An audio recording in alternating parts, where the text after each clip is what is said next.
Não tenha medo, meu querido. Deus vai falar contigo, Abacuque 3:17. Esse é um texto muito clássico da palavra de Deus. Você ouviu, eu já ouvi tantas vezes esse texto. Olha só o que diz. Série 116. Ainda que a figueira não floresça, nem haja fruto na vide, o produto da oliveira minta, e os campos não produzam mantimento, as ovelhas sejam arrebatadas do aprisco, e nos currais não haja gado. Todavia eu me alegro no Senhor, exulto no Deus da minha salvação. O Senhor Deus é a minha fortaleza, e faz os meus pés como os da corça, e me faz andar altaneiramente, ao mestre de cantos para instrumentos de cordas. Amém. Glória a Deus. Nós estamos diante de um texto de um profeta chamado Abacuque. E Abacuque, o nome significa abraçado. E se a gente puder fazer um resumo do livro de Abacuque, o livro de Abacuque ele vai trabalhar com duas coisas. O livro de Abacuque vai trabalhar com a justiça de Deus. E o livro de Abacuque vai trabalhar com a fé. Ele vai trabalhar com a fé, a justiça de Deus e a fé. O livro de Abacuque é um chamado para mim e para você, para que a nossa fé se mantenha no Senhor, mesmo nos piores momentos, nos piores dias da nossa vida, da nossa trajetória. O livro de Abacuque, ele trabalha um aspecto muito interessante. Ele trabalha o aspecto do profeta que não confronta o povo, mas que vai diante de Deus e leva diante de Deus, não colocando Deus na parede. Mas o livro de Abacuque é um livro que o profeta entra em juízo com Deus. É um livro onde o profeta se depara com um Deus que parece estar silente. Parece que esse Deus, conforme descrito aqui no livro de Abacuque, está inerte. Parece que esse Deus, diante daquilo que nós temos como contexto aqui, ele está parado. Ou ele não está ouvindo, ou mesmo está pirraçando o povo. Abacuque, ele não diz, assim diz o Senhor, mas ele diz, Senhor, cadê? Cadê a tua mão?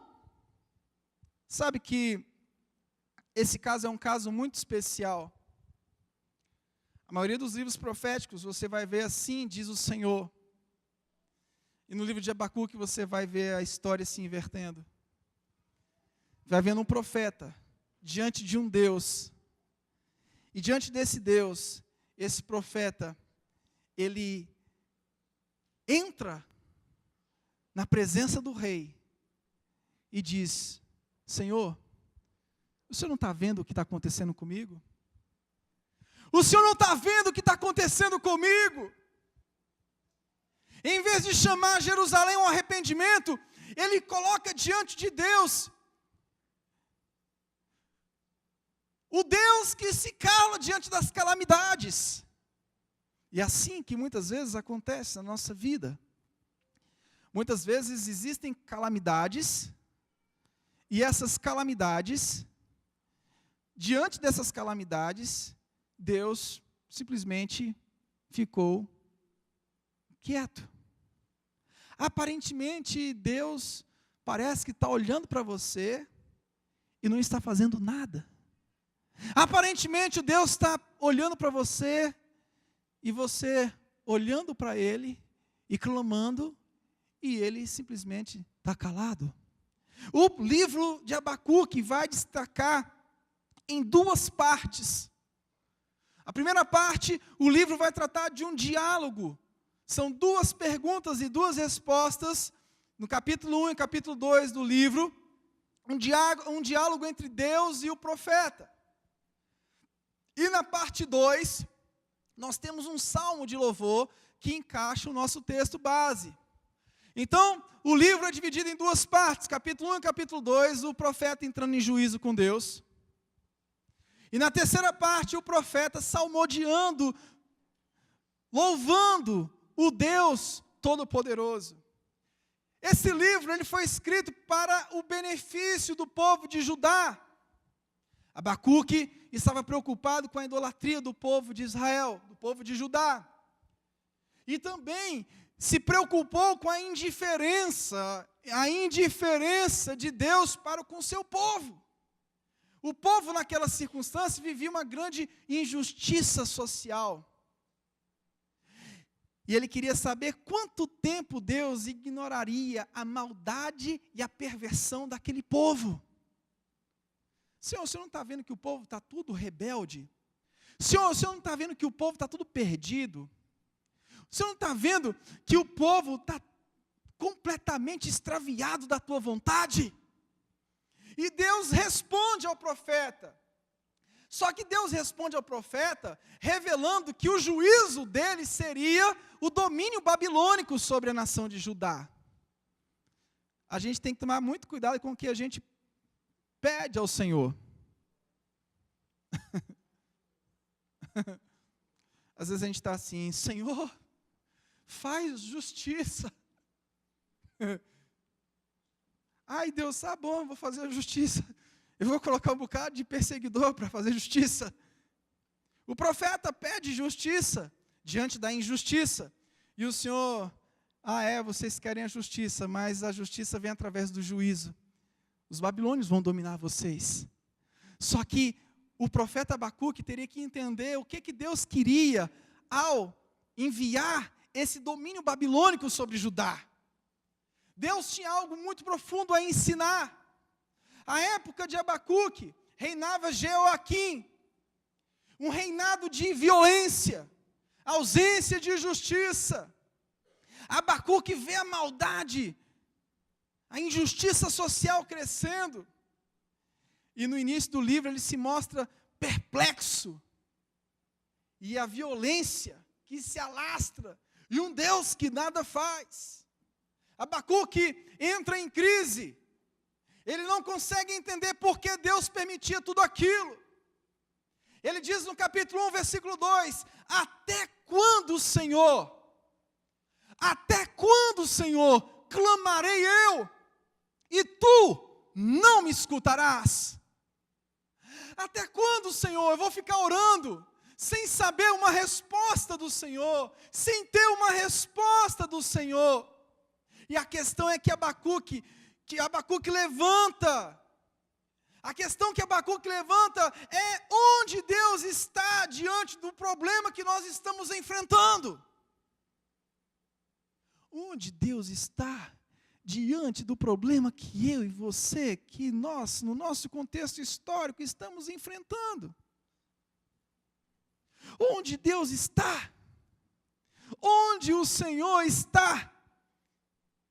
E o tema principal do livro de Abacuque é a fé que prevalece. A fé que prevalece. Nós vamos extrair aqui algumas coisas muito interessantes. 3 questões aqui no livro de Abacuque. Eu creio que nós vamos mudar a nossa concepção no tocante ao nosso relacionamento com Deus.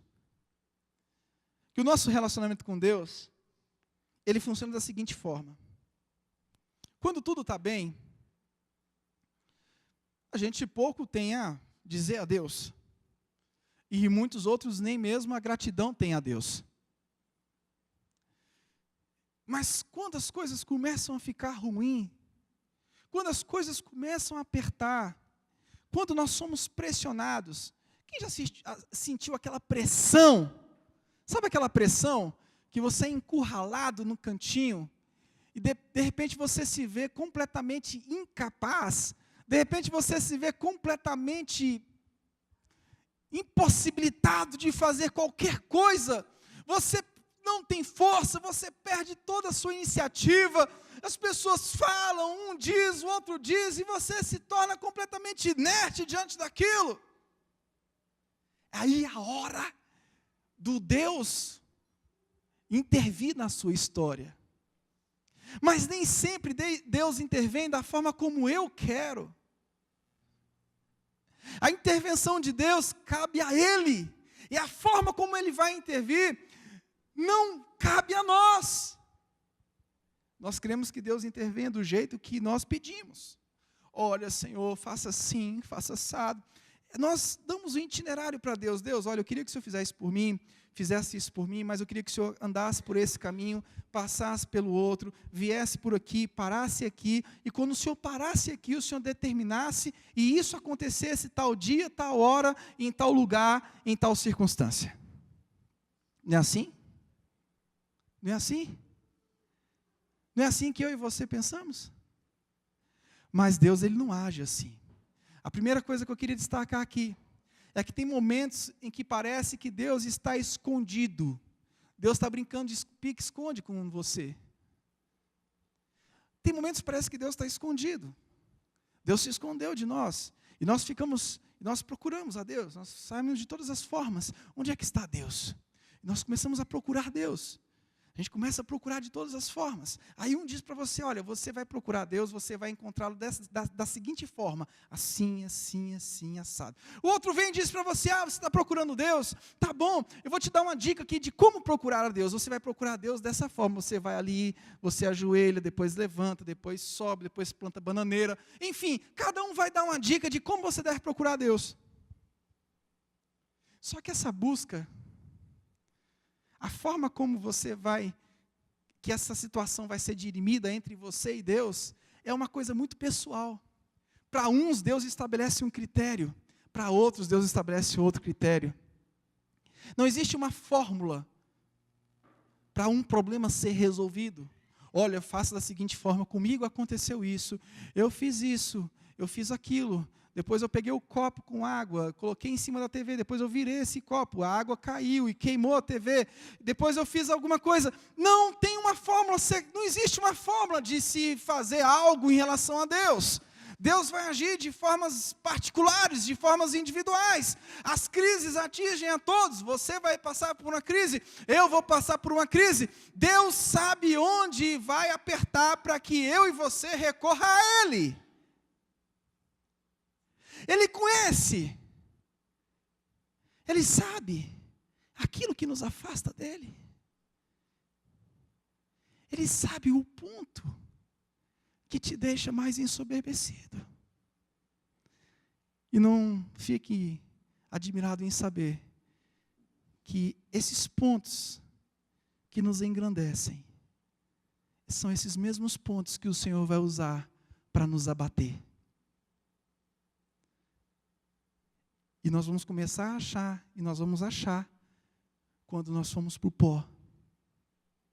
E quando nós formos para o pó, Ele vai dizer, agora sim, você compreendeu, o lugar que você tem que estar, é na minha presença. E não existe lugar melhor para se estar, do que na presença do Rei. Você se encontra destruído, abatido, amargurado, sofrido, questionador, com crises, chorando, sofrendo, estremecendo. De repente você se encontra com um Deus poderoso. De repente você está diante de um Deus que tem tudo, e abre o teu entendimento, e você diz, meu Deus,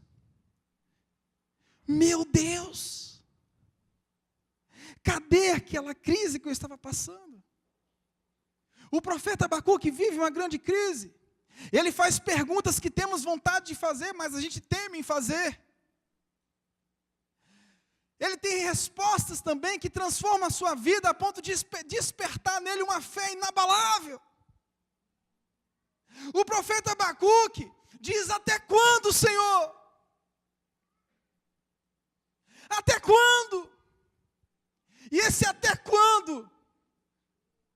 trouxe o domínio babilônico. E esse até quando despertou em Deus uma resposta. Às vezes a gente pensa que a nossa vida está muito ruim. Às vezes nós pensamos que está tudo mal. Nós pensamos que chegou o fim, chegou o ponto final, não tem mais nada. Às vezes a gente pensa, meu Deus, e agora? O que eu vou fazer da minha vida? Até quando, Senhor, o Senhor vai ficar vendo eu ser afrontado? Até quando o Senhor vai ficar olhando a minha vergonha? Até quando o Senhor vai ficar olhando a minha desonra? E nada será feito. A injustiça. Abacuque vivia no período de injustiça. Hoje você tem injustiça? Claro que tem. Hoje você liga a televisão e você diz, meu Deus, eu não sei, eu acho que eu estou ficando muito mole. Eu não consigo mais assistir noticiário. Não estou conseguindo mais. O último agora daquela criança jogada no rio. O profeta Abacuque tem uma resposta de Deus. E no capítulo 3 do nosso texto base, ele fala uma coisa que é tão tremenda. E essa justiça que se manifesta de Deus na vida do profeta Abacuque, desperta nele uma fé. Desperta nele uma fé. Em segundo lugar, a ação de Deus na resposta. Capítulo 1, versículo 5 diz o seguinte: vede entre as nações, maravilhai-vos e desvanecei, porque realizo em vossos dias obra tal, que vós não crereis, quando vos for contada. Pois eis que suscito os caldeus, nação amarga e impetuosa, que marcham pela largura da terra, para apoderar-se de moradas que não são suas. Eles são pavorosos e terríveis, e criam eles mesmos o seu direito e a sua dignidade. Os seus cavalos são mais ligeiros do que o leopardo, mais feroz do que os lobos ao anoitecer. São os seus cavaleiros que se espalham por toda parte. Sim, os seus cavaleiros chegam de longe, voam como águia que se precipita a devorar. A situação não era fácil. Aí no versículo 11 diz, então passam como passa o vento e seguem, fazem-se culpados, estes cujo poder é o seu Deus. Judá tinha, nesse momento, um Deus com D minúsculo. E o profeta estava questionando, cadê o Deus, o verdadeiro Deus, com D maiúsculo? Cadê o Deus para derrubar os deuses estranhos desse povo? Cadê? Por um longo tempo Deus parecia não responder. Então quando Ele responde, o que diz é mais misterioso até do que sua aparente fala em ouvir as orações. Na mente de Abacuque estava claro que Deus tinha que castigar a nação. Mas quando Deus disse, estou respondendo a sua oração, suscitando o exército caldeu para marchar contra as suas cidades e destruí-las, o profeta não consegue acreditar no que ouviu, mas foi o que Deus disse. Deus responde a oração do profeta, mas de uma forma muito inesperada. Abacuque leva um susto, porque Deus ia suscitar os caldeus babilônicos contra eles, uma nação pagã, queria julgar o próprio povo de Deus. Abacuque queria que Deus respondesse a oração do seu jeito, mas Deus responde de outro. Por quê? Porque Deus queria despertar a fé de um povo através da luta, da batalha. Todas as vezes que você passar por uma luta, por uma dificuldade, entenda, querido, que através disso, Deus vai despertar em você um poder inabalável. Toda luta que Deus suscitar, toda luta que Deus provocar, que Deus permitir que aconteça na sua vida, entenda que através dessa luta, Deus vai suscitar em você o homem de fé. A gente pede um livramento e vem mais luta, não é assim? Você ora, daqui a pouco você diz, meu Deus, quanto mais eu oro, fica pior.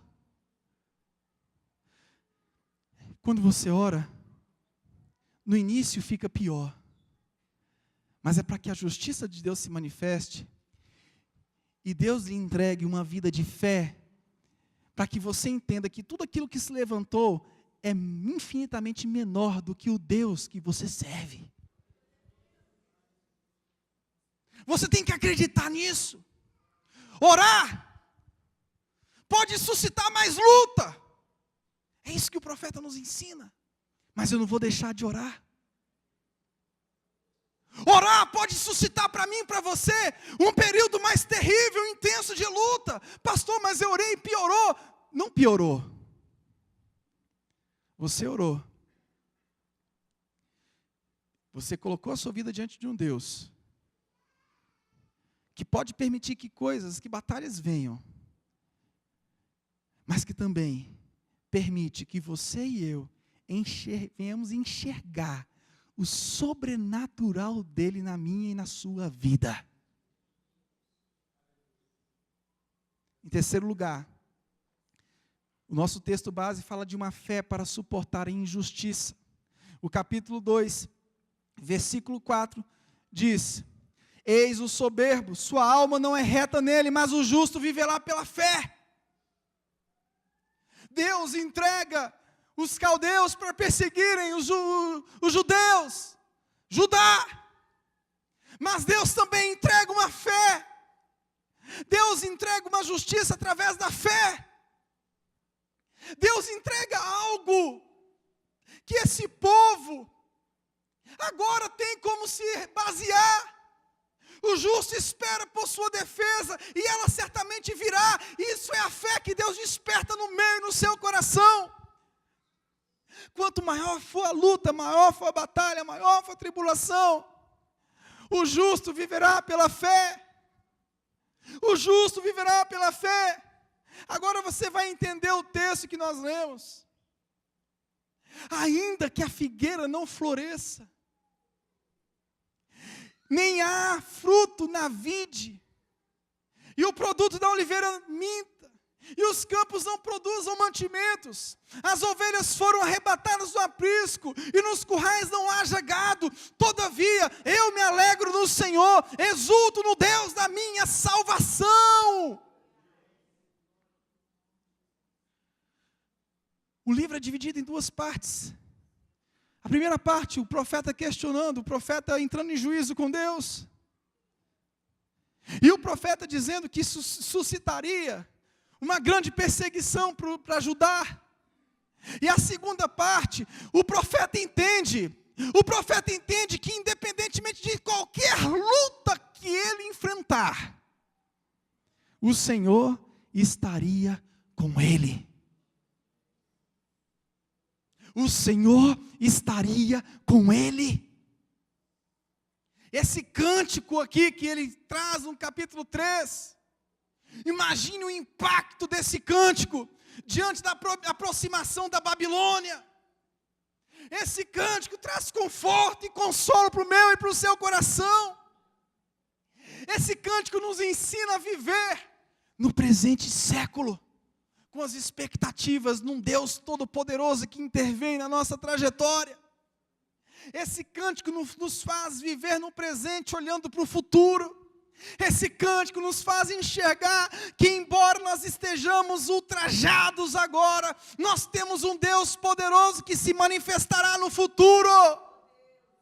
Esse cântico faz com que eu e você enxergue que o nosso presente é muito pequeno em detrimento daquilo que Deus tem reservado para os eleitos do Senhor.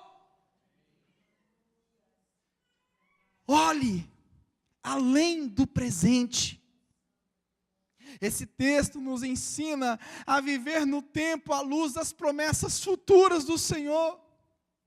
Esse texto nos traz uma perspectiva futura da glória dos céus que se manifestará aos eleitos do Deus Todo-Poderoso diante dos dilemas presentes. A vontade que dá é: Senhor, me leva logo. Tantos dilemas que nós enfrentamos aqui. Esse texto aponta para a esperança da igreja. Esse texto aponta para as injustiças sociais que você e eu vivemos hoje, mas ao mesmo tempo aponta para um juízo de Deus que será exercido, é o que ele diz em relação a Judá e Babilônia, e aponta também para o livramento que nós receberemos, porque todos nós vamos passar pelo tribunal de Cristo, mas os eleitos de Deus, eles já vão passar com a sentença de absolvição. Esse texto de Abacuque nos ensina algo tão fenomenal, nos ensina que hoje você vai viver e você vai experimentar muitas coisas que são desagradáveis. Mas esse texto nos ensina que a nossa esperança está na intervenção futura de um Jesus que voltará. Ainda que a figueira não floresça, e não haja fruto, não haja produto da oliveira, ainda que os mantimentos não se produzam, ainda que as ovelhas sejam arrebatadas do aprisco, e não haja gado no curral, eu me alegrarei no Senhor, exultarei no Deus da minha salvação. Querido, você pode viver todas as batalhas hoje, mas a expectativa que você tem, que existe um Deus que vai intervir na sua e na minha história, seja aqui e principalmente lá na glória. O que nos traz conforto é saber que um Deus vai intervir de fato na história da igreja. O que nos consola é saber que um Deus Todo-Poderoso, Ele vai tirar a igreja desse sistema. O que nos conforta é sabermos que existe um Deus que vai e tem uma promessa para mim e para você, que dissipa todo o mal. O que nos conforta é saber que existe um Deus que vai arrancar o choro. Existe um Deus que vai tirar, que vai arrancar da sua vida, da minha vida, da história da igreja, uma coisa chamada morte. O último inimigo a ser vencido. Aquilo que nos aterroriza, aquilo que gera pânico na minha vida, aquilo que gera um temor no meu coração. O que me consola é saber que existe um Deus que está esperando a trombeta soar. O que me consola é saber que diante de tudo que você vive hoje, que nós temos uma esperança. E o que você e eu temos que fazer hoje? Viver pela fé. A fé é um clamor que expressa uma alegria independente da circunstância. O texto de Abacuque nos ensina em terceiro lugar a expressarmos uma fé. E essa fé é dom de Deus, não vem de nós. O profeta sai da reclamação. No capítulo 1 e capítulo 2 ele reclama. No capítulo 3 ele exulta o Deus da sua salvação. No capítulo 1 e capítulo 2 ele está igual Jó, um moribundo espiritual, reclamando das suas próprias chagas, das suas próprias feridas. No capítulo 3 ele diz: eu tenho um Deus que é como se ele dissesse: eu tenho um Deus que fez a ferida, mas esse mesmo Deus a curará. É assim o Deus age na nossa vida. Ele faz a ferida, mas Ele mesmo vem e fecha a ferida. Ele permite que algumas coisas aconteçam, mas Ele mesmo vem com a providência e nos salva. O profeta sai da reclamação e entra em submissão. Agora a vida do profeta é uma vida de fé. Antes o profeta tinha uma espera angustiante. Agora o profeta vive uma fé contagiante, uma fé confiante. Contudo, todavia, eu me alegro no Senhor, no Deus da minha salvação. O que é que está acontecendo hoje com você? O que é que está passando nesse coraçãozinho aí? Qual é o dilema que você está vivendo hoje? Você vai sair de um nível hoje. O nível que talvez você esteja hoje é o nível de uma espera angustiante. Mas você vai entrar num nível de uma espera confiante. A disciplina do Senhor veio para ajudar. E essa disciplina foi um meio de graça para Abacuque confiar no descanso divino. Às vezes você não entende, eu não entendo, todas as lutas que nós estamos passando nesses dias. A iniquidade se aumenta, o mal não passa, a cada dia que passa as pessoas ficam mais complicadas. O mundo se torna mais complexo, a maldade se multiplica. Você liga o noticiário, cada vez que passa, piora mais. O que nós entendemos com isso? Nós entendemos que existe uma disciplina no Senhor. Mas através dessa disciplina, existe uma igreja, a igreja do Senhor Jesus Cristo, que está sendo alimentada pela graça do Todo-Poderoso. Em meio a esse mar de pecado, em meio a esse mar de dissolução, existe o remanescente do Senhor, aqueles que foram contagiados pela fé do Salvador, aqueles que vivem aqui, mas não são daqui, aqueles que moram aqui, mas têm um lugar diferente, aguardando a sua morada eterna. Existe uma esperança para mim e para você. Existe algo que Deus reservou, assim como Abraão esperou com paciência até Deus cumprir a promessa. Assim como Abacuque e o remanescente deveriam esperar a intervenção e a resposta de Deus.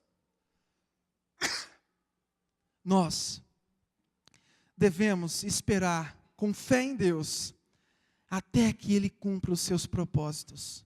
Romanos 1,17 diz: visto que a justiça de Deus se revela no Evangelho, uma justiça que do princípio ao fim é pela fé, como está escrito, o justo viverá pela fé. Meu querido, o mundo pode pegar fogo, o mundo pode se destruir, mas existe um povo eleito que vive pela fé.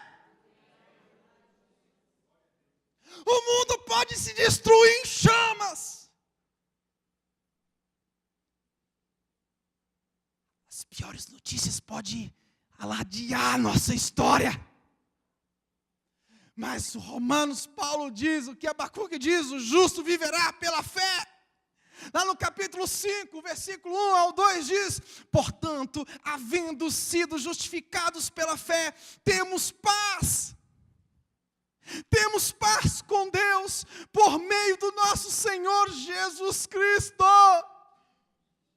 por intermédio de quem obtivemos pleno acesso pela fé, e esta graça na qual agora estamos firmados e nos gloriamos na confiança plena da glória de Deus. Querido, a glória de Deus vai irromper de vez na vida do ser humano no advento da volta de Jesus Cristo. Eu creio, e isso me sustenta. E até o dia da glória do Senhor irromper de vez na história da igreja, Ele estará cuidando da igreja. Aí que vem uma coisa que eu não posso esquecer. O cuidado de Deus não é só futuro. O cuidado de Deus é presente. Eis que estarei convosco todos os dias, até a consumação dos séculos. O Senhor Jesus vai estar cuidando de mim e de você. Vai estar nos guardando como se fosse um jardim fechado. Esse povo da fé, esse povo eleito que vive pela fé, que foi justificado por um Cristo que morreu na cruz, esse povo está sendo cuidado, está sendo preservado, está sendo alimentado, está sendo cercado. Esse povo está recebendo o cuidado de Deus todos os dias. Deus está cuidando desse povo, Deus está cuidando de mim, Deus está cuidando de você, até o dia da glória do Senhor irromper de vez na minha e na sua vida. Ele está cuidando. Por intermédio de Jesus, você e eu obtivemos acesso pela fé, e nesta graça, na qual agora você e eu estamos firmados, e vamos nos gloriar na confiança plena da glória de Deus. Na glória de Deus. E agora, pastor? Agora eu te pergunto, o que é que você vai fazer? O que é que te resta? O que é que me resta? Viver plenamente essa vida de fé no nosso Senhor.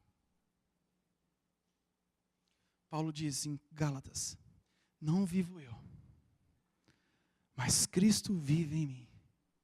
E a vida que vivo agora, vivo na fé no Filho de Deus.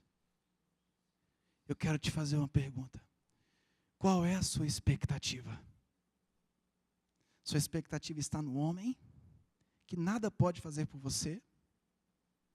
Ou a sua expectativa está num Deus, que vai te preservar? Ou a sua expectativa está num Deus, que vai cuidar de você? E vai cuidar de você nos mínimos detalhes.